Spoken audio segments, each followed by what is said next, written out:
वसुदेवसुतं देवं कंसचाणूरमर्दनं देवकी પરમાનંદમ કૃષ્ણં વંદે જગદ્ગુરુ। જય શ્રી કૃષ્ણ મિત્રો, ઉત્સવનો મહિમા ચેનલમાં આપનું સ્વાગત છે। મહર્ષિ વેદવ્યાસ રચિત શ્રીમદ ભાગવત મહાપુરાણ સ્કંધ છઠ્ઠો, અધ્યાય પહેલો, અજામિલ ઉપાખ્યાનનો પ્રારંભ। રાજા પરીક્ષિતે કહ્યું, હે ભગવાન, તમે આ પહેલાં બીજા સ્કંધમાં નિવૃત્તિ માર્ગનું વર્ણન કરી ચૂક્યા છો તથા એ પણ બતાવી ચૂક્યા છો કે તે માર્ગ દ્વારા અર્ચિરાદી માર્ગે જીવ ક્રમશઃ બ્રહ્મલોકમાં જઈ પહોંચે છે અને પછી બ્રહ્માની સાથે મુક્ત થઈ જાય છે। હે મુનિવર, આ સિવાય તમે તે પ્રવૃત્તિ માર્ગનું પણ ત્રીજા સ્કંધમાં સમ્યકપણે વર્ણન કર્યું છે કે જેના થકી ત્રિગુણમય સ્વર્ગ વગેરે લોકોની પ્રાપ્તિ થાય છે અને પ્રકૃતિનો સંબંધ નહીં છૂટવાને કારણે જીવોએ વારંવાર જન્મ મૃત્યુના ચક્રાવામાં ફસાવવું પડે છે। તમે એ પણ પાંચમા સ્કંધમાં બતાવ્યું છે કે અધર્મ કરવાથી અનેક નરકોની પ્રાપ્તિ થાય છે અને તે નરકોનું તમે વિસ્તારપૂર્વક વર્ણન પણ કર્યું છે। તમે તે પહેલાં ચોથા સ્કંધમાં મન્વંતરનું વર્ણન કર્યું કે જેના અધિપતિ સ્વયંભૂ મનુ હતા। એ સાથે જ ચોથા અને પાંચમા સ્કંધમાં પ્રિયવ્રત અને ઉતાનપાદના વંશોનું તથા તેમના ચરિત્રોનું તેમજ દ્વીપો, વર્ષો, સમુદ્રો, પર્વતો, નદીઓ, ઉદ્યાનો અને વિભિન્ન દ્વીપોના વૃક્ષોનું પણ નિરૂપણ કર્યું છે। ભૂમંડળની સ્થિતિ, તેનું દ્વીપો, વર્ષો વગેરેમાં વિભાજન, તેમના પરિમાણ અને લક્ષણો, નક્ષત્રોની સ્થિતિ, અતલ વિતલ વગેરે ભૂવિવરો એટલે કે 7 પાતાળલોક અને ભગવાને આ બધાનું જે રીતે સર્જન કર્યું તેનું વર્ણન પણ કહી સંભળાવ્યું છે। હે મહાભાગ, હવે હું તે ઉપાય જાણવા ઈચ્છું છું કે જેના અનુષ્ઠાનથી મનુષ્યોએ અનેકાનેક ભયંકર યાતનાઓ પૂર્ણ નરકોમાં જવું પડે નહીં। તમે કૃપા કરીને તેનો ઉપદેશ કરો। શ્રી સુખદેવજીએ કહ્યું, મનુષ્ય મન, વાણી અને શરીરથી પાપ કરે છે। તે જો તે પાપોનું આ જ જન્મમાં પ્રાયશ્ચિત નથી કરી લેતો તો મર્યા પછી તેણે અવશ્યપણે તે ભયંકર યાતનાપૂર્ણ નરકોમાં જવું પડે છે કે જેમનું વર્ણન મેં તમને પાંચમા સ્કંધના અંતમાં કહી સંભળાવ્યું છે। તેથી ઘણી સાવધાની અને જાગૃતિ સાથે રોગ અને મૃત્યુના આગમન પહેલાં જ જલ્દીમાં જલ્દી પાપોની ગુરુતા અને લઘુતાનો વિચાર કરીને તેમનું પ્રાયશ્ચિત કરી લેવું જોઈએ। જેમ મર્મજ્ઞ વૈદ્ય રોગોનું કારણ અને તેમની ગુરુતા લઘુતાને જાણી લઈને તત્કાળ ચિકિત્સા કરે છે। રાજા પરીક્ષિતે પૂછ્યું, હે ભગવાન, મનુષ્ય રાજદંડ, સમાજદંડ વગેરે લૌકિક અને નરકગમન વગેરે પારલૌકિક કષ્ટોને લીધે જાણે જ છે કે પાપ પોતાનો શત્રુ છે અને છતાંય પાપ વાસનાઓથી વિવશ થઈને વારંવાર એવા જ કર્મો કરવા પ્રવૃત્ત થાય છે। આવી સ્થિતિમાં તેના પાપોનું પ્રાયશ્ચિત કેવી રીતે સંભવી શકે? મનુષ્ય ક્યારેક પ્રાયશ્ચિત વગેરે વડે પાપોથી છુટકારો મેળવે છે તો ક્યારેક પાછો એ જ પાપો કરવા લાગે છે। આવી સ્થિતિમાં હું સમજું છું કે જેમ સ્નાન કર્યા પછી ધૂળથી ખરડાવાને કારણે હાથીનું સ્નાન વ્યર્થ જાય છે, તેવી જ રીતે મનુષ્યનું પ્રાયશ્ચિત પણ વ્યર્થ જ છે। શ્રી સુખદેવજીએ કહ્યું, વાસ્તવમાં કર્મ વડે જ કર્મનો નિર્બીજ નાશ થતો નથી, કારણ કે કર્મનો અધિકારી અજ્ઞાની છે। અજ્ઞાન હોય તો પાપ વાસનાઓ સર્વથા દૂર થઈ શકતી નથી। તેથી સાચું પ્રાયશ્ચિત તો તત્વજ્ઞાન જ છે। જે મનુષ્ય સુપથ્યનું જ સેવન કરે છે તેને રોગો પોતાને વશ કરી શકતા નથી। એ જ રીતે હે પરીક્ષિત, જે મનુષ્ય નિયમોનું પાલન કરે છે તે ધીરે ધીરે પાપ વાસનાઓમાંથી મુક્ત થઈને કલ્યાણપ્રદ તત્વજ્ઞાનને પ્રાપ્ત કરવામાં સમર્થ થાય છે। જેમ વાંસની જાળીમાં લાગેલી આગ બધા વાંસોને બાળી નાખે છે, તેવી જ રીતે ધર્મજ્ઞ અને શ્રદ્ધાવાન ધીર મનુષ્ય તપસ્યા, બ્રહ્મચર્ય, ઇન્દ્રિય દમન, મનની સ્થિરતા, દાન, સત્ય, બહારની અને અંદરની પવિત્રતા તથા યમ અને નિયમ, આ 9 સાધનોથી મન, વાણી અને શરીર વડે કરાયેલા મોટામાં મોટા પાપોનો પણ નષ્ટ કરી દે છે। ભગવાનના શરણમાં રહેનારા ભક્તજનો કે જેઓ વિરલ જ હોય છે, તેઓ કેવળ ભક્તિ વડે જ પોતાના તમામ પાપોને એવી રીતે ભસ્મ કરી નાખે છે કે જેમ સૂર્ય ધુમ્મસને નષ્ટ કરી દે છે। હે પરીક્ષિત, ભગવાનને આત્મસમર્પણ કરવાથી અને તેમના ભક્તોનું સેવન કરવાથી પાપી મનુષ્યની જેવી શુદ્ધિ થાય છે તેવી તપસ્યા વગેરે કરવાથી થતી નથી। સંસારમાં આ ભક્તિનો માર્ગ જ સર્વશ્રેષ્ઠ, ભયરહિત અને કલ્યાણ સ્વરૂપ છે, કારણ કે આ માર્ગ પર ભગવતપરાયણ સુશીલ સાધુજનો ચાલે છે। હે પરીક્ષિત, જેમ દારૂથી ભરેલા ઘડાને નદીઓ પવિત્ર કરી શકતી નથી, તેવી જ રીતે મોટા મોટા પ્રાયશ્ચિતો વારંવાર કરવા છતાં પણ તેઓ ભગવાનથી વિમુખ મનુષ્યને પવિત્ર કરવામાં અસમર્થ છે. જેમણે ભગવાનના ગુણોના અનુરાગી એવા પોતાના મનરૂપી મધુકરને ભગવાન શ્રી કૃષ્ણના ચરણારવિંદના મકરંદનું એકવાર પણ પાન કરાવી લીધું, તેમણે બધા પ્રાયશ્ચિત કરી લીધા એમ જાણવું.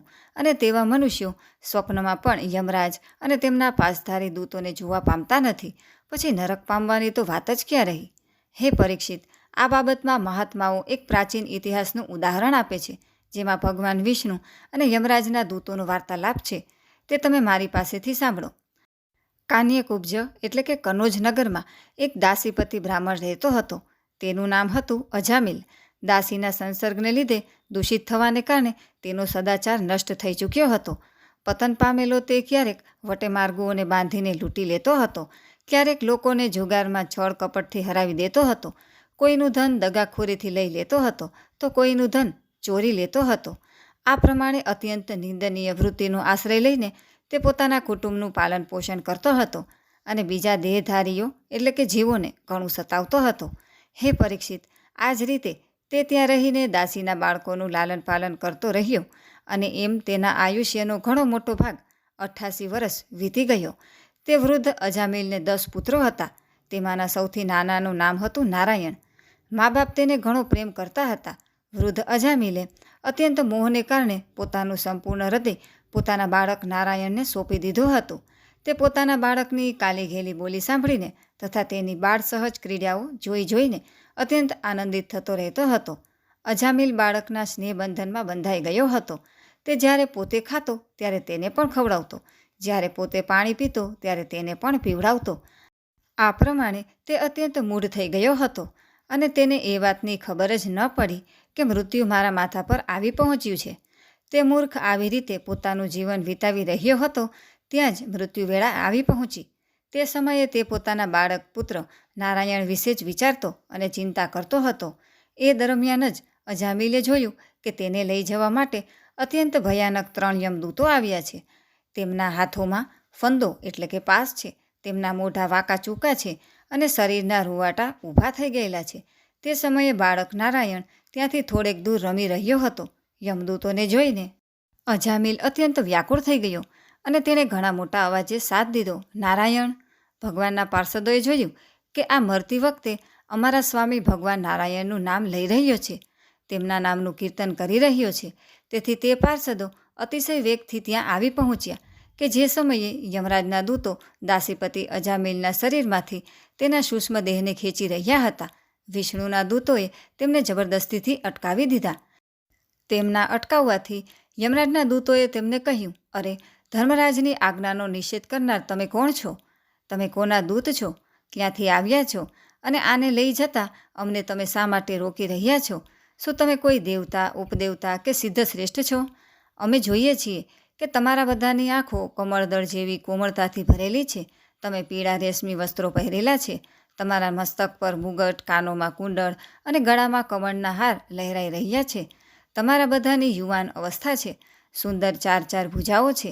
બધાના કર કમળોમાં ધનુષ્ય, તર્કશ, તલવાર, ગદા, શંખ, ચક્ર, કમળ વગેરે શોભી રહ્યા છે. તમારા અંગની કાંતિથી દિશાઓનો અંધકાર અને પ્રાકૃત પ્રકાશ પણ દૂર થઈ રહ્યો છે. અમે ધર્મરાજના સેવકો છીએ. તમે અમને શા માટે રોકી રહ્યા છો? શ્રી સુખદેવજી કહે છે, હે પરીક્ષિત, તે યમદૂતોએ જ્યારે આ પ્રમાણે કહ્યું ત્યારે ભગવાન નારાયણના આજ્ઞાંકિત પાર્ષદોએ હસીને મેઘ સમાન ગંભીર વાણીથી તેમને આ પ્રમાણે કહ્યું. ભગવાન વિષ્ણુના દૂતોએ કહ્યું, હે યમદૂતો, જો તમે સાચે સાચ ધર્મરાજાના આજ્ઞાકિત સેવકો છો તો તમે અમને ધર્મનું લક્ષણ અને ધર્મનું તત્વ કહી સંભળાવો. દંડ કેવી રીતે આપવામાં આવે છે? દંડને પાત્ર કોણ છે? મનુષ્યોમાં શું બધા જ પાપાચારીઓ દંડને પાત્ર છે કે પછી તે પૈકીના અમુક જ છે? યમદૂતોએ કહ્યું, વેદોએ જે કર્મોનું વિધાન કર્યું છે તે કર્મો કરવા એ ધર્મ છે અને જેમનો નિષેધ કર્યો છે તે કર્મો કરવા એ અધર્મ છે. વેદો સ્વયં ભગવાનનું સ્વરૂપ છે. તેઓ તેમના સ્વાભાવિક શ્વાસોશ્વાસ છે અને સ્વયં પ્રકાશ જ્ઞાન છે એવું અમે સાંભળેલું છે. જગતના સત્વમય, રજોમય ને તમોમય બધા જ પદાર્થો, બધા જ પ્રાણીઓ પોતાના પરમ આશ્રયભૂત ભગવાનમાં જ સ્થિત રહે છે. વેદો જ તેમનું તેમના ગુણો, નામો, કર્મો, રૂપો વગેરે અનુસાર યથાયોગ્ય વિભાજન કરે છે. જીવ શરીર થકી કે મનોવૃત્તિઓ થકી જેટલા કર્મ કરે છે તેના સાક્ષી રહેતા હોય છે. સૂર્ય, અગ્નિ, આકાશ, વાયુ, ઇન્દ્રિયો, ચંદ્રમા, સંધ્યા, રાત, દિવસ, દિશાઓ, જળ, પૃથ્વી, કાળ અને ધર્મ એમના દ્વારા અધર્મની જાણ થાય છે અને ત્યારે દંડની પાત્રતાનો નિર્ણય થાય છે. પાપ કર્મ કરનારા બધા જ મનુષ્યો પોતપોતાના કર્મો અનુસાર દંડને પાત્ર થાય છે. હે નિષ્પાપજનો, જે પ્રાણીઓ કર્મ કરે છે તેમના ગુણો સાથે સંબંધ રહેતો જ હોય છે. તેથી બધા વડે થોડાક પાપ અને થોડાક પુણ્ય થાય જ છે. અને દેહધારી હોવાથી કોઈ પણ મનુષ્ય કર્મ કર્યા વિના રહી શકતો નથી. આ લોકમાં જે મનુષ્ય જે પ્રકારનો જેટલો અધર્મ અથવા ધર્મ કરે છે તે પરલોકમાં તેનું તેવું જ અને તેટલું જ ફળ ભોગવે છે. હે દેવ શિરોમણી, સત્વ, રજ અને તમ આ 3 ગુણોના ભેદને કારણે આ લોકમાં પણ 3 પ્રકારના મનુષ્યો જોવા મળે છે. પુણ્યાત્મા, પાપાત્મા અને પુણ્ય પાપ બંનેથી યુક્ત, અથવા સુખી, દુઃખી અને સુખ દુઃખ બંનેથી યુક્ત. તેવી જ રીતે પરલોકમાં પણ તેમની ત્રિવિધતા હોવાનું અનુમાન કરી શકાય છે. વર્તમાન સમયે જ ભૂત અને ભવિષ્યનું અનુમાન કરાવી દે છે. તેવી જ રીતે વર્તમાન જન્મના પાપ પુણ્ય પણ ભૂતકાળના અને ભવિષ્યના જન્મોના પાપ પુણ્યનું અનુમાન કરાવી દે છે. અમારા સ્વામી અજન્મા, સર્વજ્ઞ ભગવાન યમરાજ બધાના અંતઃકરણમાં વિરાજમાન છે. તેથી તેઓ પોતાના મનથી જ સૌના પૂર્વરૂપોને જોઈ લે છે. એ સાથે જ તેઓ તે સૌના ભાવિ સ્વરૂપોનો પણ વિચાર કરી લે છે. જેમ ઊંઘેલો અજ્ઞાની મનુષ્ય સ્વપ્ન સમયે પ્રતીત થતા શરીરને જ પોતાનું વાસ્તવિક શરીર સમજે છે અને સૂતેલા કે જાગતા શરીરને ભૂલી જાય છે, તેવી જ રીતે જીવ પણ પોતાના પૂર્વજન્મોનું સ્મરણ ભૂલી જાય છે અને વર્તમાન શરીર સિવાય પહેલાંના અને પછીના શરીરો વિશે કશું જ જાણતો હોતો નથી.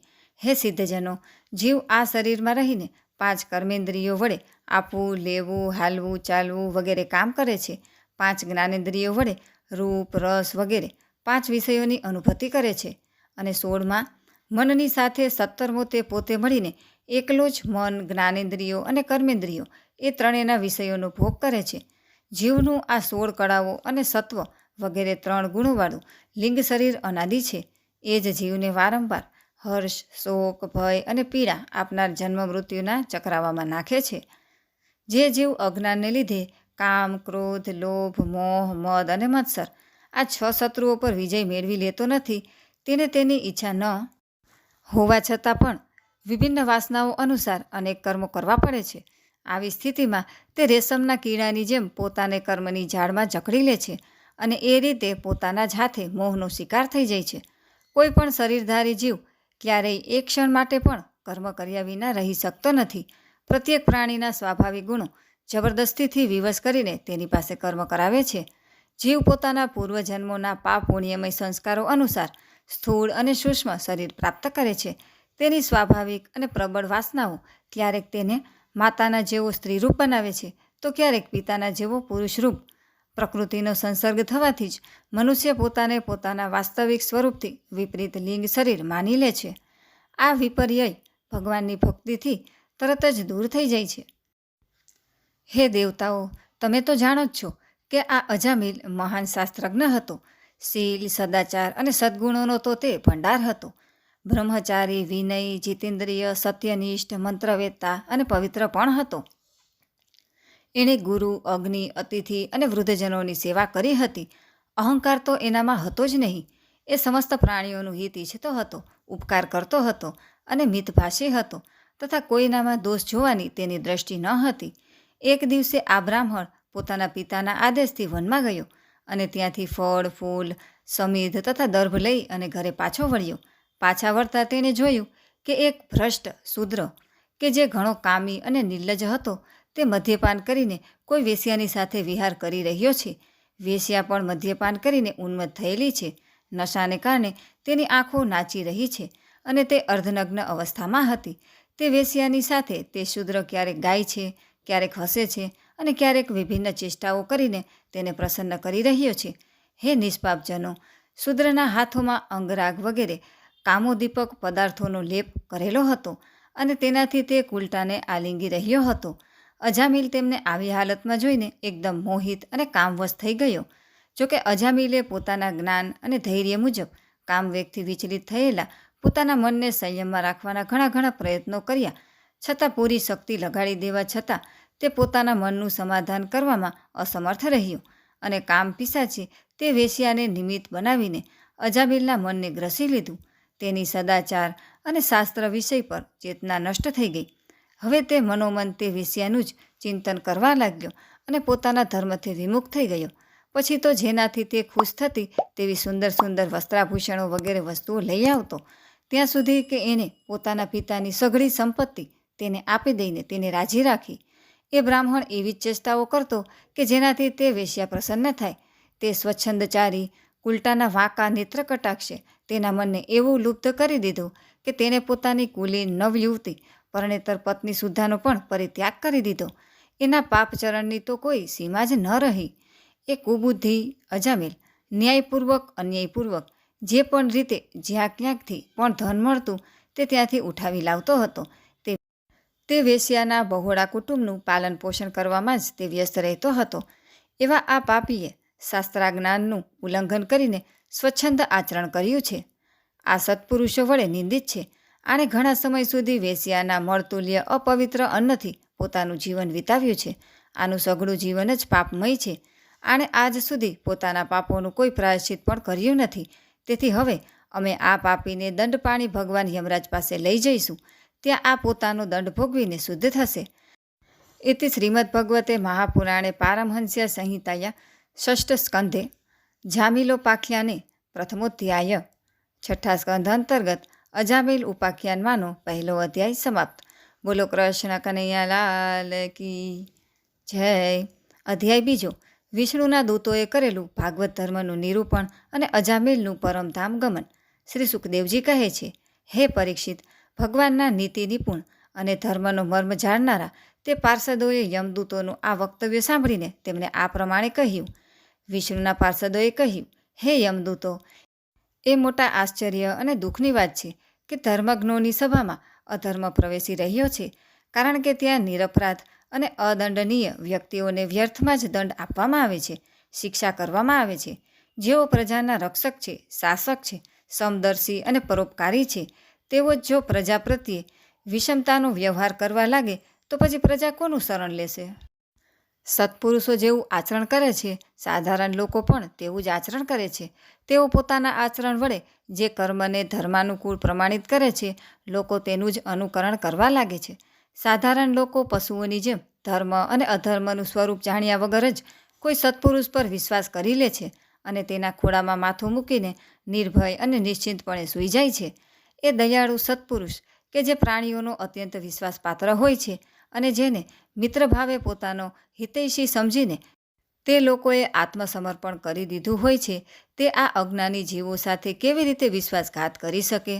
હે યમદૂતો, આણે અજામિલે કરોડો કરોડો જન્મોના પાપ રાશિનું પૂરેપૂરું પ્રાયશ્ચિત કરી લીધું છે, કારણ કે તેણે ભલેને વિવશ થઈને પણ ભગવાનના પરમ કલ્યાણમય મોક્ષપ્રદ નામનું ઉચ્ચારણ તો કર્યું જ છે। જે સમયે આણે નારાયણ એ 4 અક્ષરોનું ઉચ્ચારણ કર્યું તે જ સમયે માત્ર એટલાથી જ આ પાપીના સમસ્ત પાપોનું પ્રાયશ્ચિત થઈ ગયું। ચોર, દારૂડિયા, મિત્રદ્રોહી, બ્રહ્મ હત્યારા, ગુરુપત્ની ગમન કરનારા, આવા લોકોના સંસર્ગમાં રહેનારો, સ્ત્રી, રાજા, પિતા કે ગાયની હત્યા કરનારો ભલેને ગમે તેટલો મહાન પાપી કેમ ન હોય, તે બધાને માટે એ જ એટલું જ સૌથી મોટું પ્રાયશ્ચિત છે કે ભગવાનના નામોનું ઉચ્ચારણ કરવામાં આવે, કારણ કે ભગવાનના નામોના ઉચ્ચારણથી મનુષ્યની બુદ્ધિ ભગવાનના ગુણોમાં, તેમની લીલામાં અને તેમના સ્વરૂપમાં રમમાણ થઈ જાય છે અને સ્વયં ભગવાનની તેના પ્રત્યે આત્મીય બુદ્ધિ થઈ જાય છે।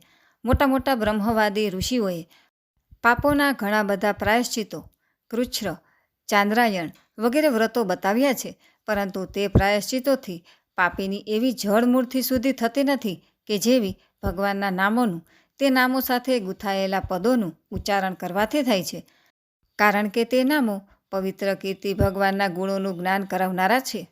જો પ્રાયશ્ચિત કર્યા પછી પણ મન ફરીથી કુમાર્ગે વળે, પાપો તરફ દોડે, તો તે ચરમસીમાનું પૂરેપૂરું પ્રાયશ્ચિત નથી। તેથી જે લોકો એવું પ્રાયશ્ચિત કરવા ઈચ્છે કે જેનાથી પાપ કર્મો અને વાસનાઓનું મૂળ જ ઉખડી જાય, તો તેમણે ભગવાનના ગુણોનું જ જ્ઞાન કરવું જોઈએ, કારણ કે તેનાથી ચિત્ત સર્વથા શુદ્ધ થઈ જાય છે। માટે હે યમદૂતો, તમે અજામિલને ન લઈ જાઓ। આણે બધા પાપોનું પ્રાયશ્ચિત કરી લીધું છે, કારણ કે આણે મરતી વખતે ભગવાનના નામનું ઉચ્ચારણ કર્યું છે મોટા મોટા મહાત્મા પુરુષો એ વાત જાણે છે કે સંકેત અન્ય કોઈ અભિપ્રાય ખાતર, ઉપહાસ ખાતર, રાગ આલાપવા ખાતર કે કોઈની અવગણના કરવા ખાતર પણ જો કોઈ મનુષ્ય ભગવાનના નામોનું ઉચ્ચારણ કરે છે તો તેના બધા પાપો નષ્ટ થઈ જાય છે. જે મનુષ્ય પડતી વખતે, પગ લપસતી વખતે, શરીર ભંગ થતી વખતે, સાપ ડસતી વખતે, આગમાં બળતી વખતે તથા ઘાયલ થતી વખતે પણ વિવસ્થાને લીધે હરિ હરિ કહીને ભગવાનના નામનું ઉચ્ચારણ કરે છે તે યમ યાતનાને પાત્ર રહેતો નથી. મહર્ષિઓએ જાણી સમજીને મોટા પાપો માટે મોટા અને નાના પાપો માટે નાના પ્રાયશ્ચિત બતાવેલા છે. એમાં તો શંકા છે જ નહીં કે તે તપસ્યા, દાન, જપ વગેરે સ્વરૂપના પ્રાયશ્ચિતોથી તે પાપો નાશ પામે છે, પરંતુ તે પાપોથી મલિન થયેલું તેનું હૃદય શુદ્ધ થતું નથી. ભગવાનના ચરણોની સેવાથી જ તે શુદ્ધ થાય છે.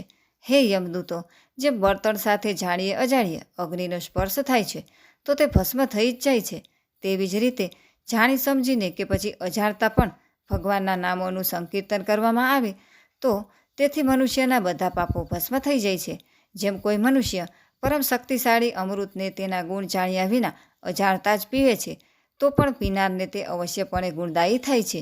તેવી જ રીતે અજાણતા જ ઉચ્ચારણ કરવામાં આવે તો પણ ભગવાનનું નામ પોતાનું ફળ આપીને જ રહે છે. વસ્તુની સ્વાભાવિક શક્તિ શ્રદ્ધાની અપેક્ષા રાખતી નથી. શ્રી સુખદેવજી કહે છે, હે રાજન, આ પ્રમાણે ભગવાન વિષ્ણુના પાર્ષદોએ ભાગવત ધર્મનો પૂરેપૂરો નિર્ણય કહી સંભળાવ્યો અને અજામિલને યમદૂતોના પાસમાંથી છોડાવીને મૃત્યુમાંથી બચાવી લીધો. હે પ્રિય પરીક્ષિત, પાર્ષદો પાસેથી આ બધું સાંભળીને યમદૂતો યમરાજ પાસે ગયા અને તેમને આ આખોય વૃત્તાંત યથાતથ કહી સંભળાવ્યો. અજામિલ યમદૂતોના ફંદામાંથી છૂટીને નિર્ભય અને સ્વસ્થ થઈ ગયો. તેણે ભગવાનના પાર્ષદોના દર્શનથી નિપજેલા આનંદમાં મગ્ન થઈને મસ્તક નમાવીને તેમને પ્રણામ કર્યા. હે નિષ્પાપ પરીક્ષિત, ભગવાનના તે પાર્ષદોએ જોયું કે અજામિલ કશુંક કહેવા માંગે છે. ત્યારે તેઓ અચાનક તેની સામે જ ત્યાં અંતર્ધ્યાન થઈ ગયા. આ પ્રસંગે અજામિલ ભગવાનના પાર્ષદો પાસેથી વિશુદ્ધ ભાગવત ધર્મનું અને યમરાજના દૂતોના મુખેથી વેદોક્ત સગુણ ધર્મનું શ્રવણ કર્યું હતું. સર્વ પાપોને હરી લેનારો ભગવાનનો મહિમા સાંભળવાથી અજામિલના હૃદયમાં સત્વરે ભક્તિનો ઉદય થઈ ગયો. હવે તેને પોતાના પાપો યાદ કરતા ભારે પશ્ચાતાપ થવા લાગ્યો. તે મનોમન વિચારવા લાગ્યો, અરે, હું ઇન્દ્રિયોનો કેવો દાસ છું. મેં એક દાસીના ગર્ભથી પુત્ર ઉત્પન્ન કરીને પોતાનું બ્રાહ્મણત્વ નષ્ટ કરી દીધું. એ મોટા દુઃખની વાત છે. ધિક્કાર છે, મને વારંવાર ધિક્કાર છે. હું સંતો વડે નિંદિત છું, પાપાત્મા છું. મેં પોતાના કુળ પર કલંકનું ટીલું લગાવી દીધું. અરે હાય, મેં પોતાની સતી તુલ્ય અને અબોધ ભોળી પત્નીનો પરિત્યાગ કરી દીધો અને મદ્યપાન કરનારી કુલટાનો સંસર્ગ કર્યો. હું કેટલો અધમ છું. મારા માતા પિતા ઘરડા અને તપસ્વી હતા. તેઓ સર્વથા અસહાય હતા. તેમની સેવા ચાકરી કરનારું અન્ય કોઈ પણ ન હતું. મેં તેમનો પણ પરિત્યાગ કરી દીધો. અરે, હું કેટલો કૃતજ્ઞ છું. હું હવે અવશ્યપણે અત્યંત ભયાનક નરકમાં પડીશ કે જેમાં પડીને ધર્મ હત્યારા પાપી જીવો એવા કામી પુરુષો અનેક પ્રકારની યમયાતનાઓ ભોગવે છે. મેં હમણાં જે અદ્ભુત દ્રશ્ય જોયું તે શું સ્વપ્ન છે કે પછી જાગ્રત અવસ્થાનો જ પ્રત્યક્ષ અનુભવ છે? હમણાં હાથમાં ફંદો લઈને જેઓ મને ખેંચી રહ્યા હતા તેઓ ક્યાં ચાલ્યા ગયા?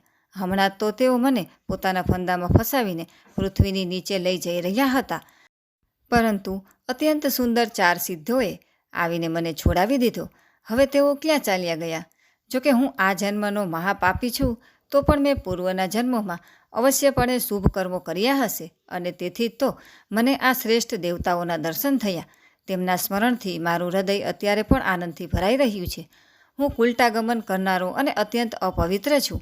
જો પૂર્વજન્મમાં મેં પુણ્યકર્મો કર્યા ન હોત તો મરતી વખતે મારી જીભ ભગવાનના મનમોહક નામનું ઉચ્ચારણ કેવી રીતે કરવા પામત?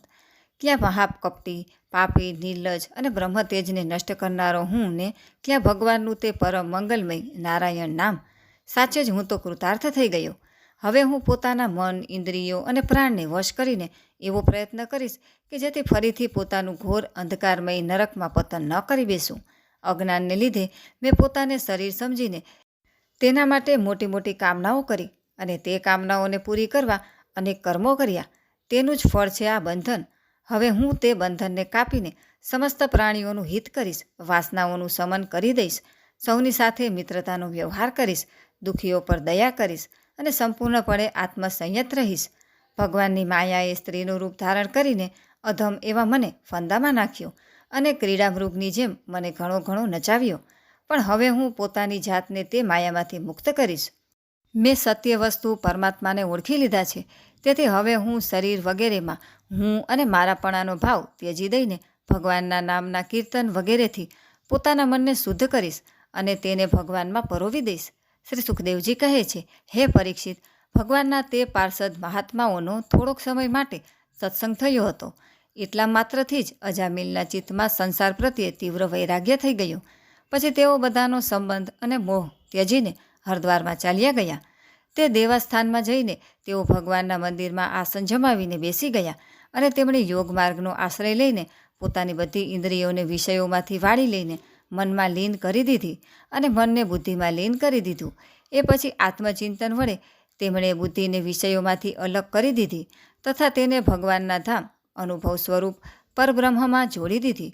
આ પ્રમાણે અજામિલની બુદ્ધિ જ્યારે ત્રિગુણમયી પ્રકૃતિથી અતીત થઈને ભગવાનના સ્વરૂપમાં સ્થિત થઈ ગઈ ત્યારે તેમણે જોયું કે તે જ ચારે પાર્ષદો કે જેમને તેમણે પહેલાં જોયા હતા તેઓ પોતાની સામે ઉપસ્થિત છે. અજામિલે માથું નમાવીને તેમને પ્રણામ કર્યા.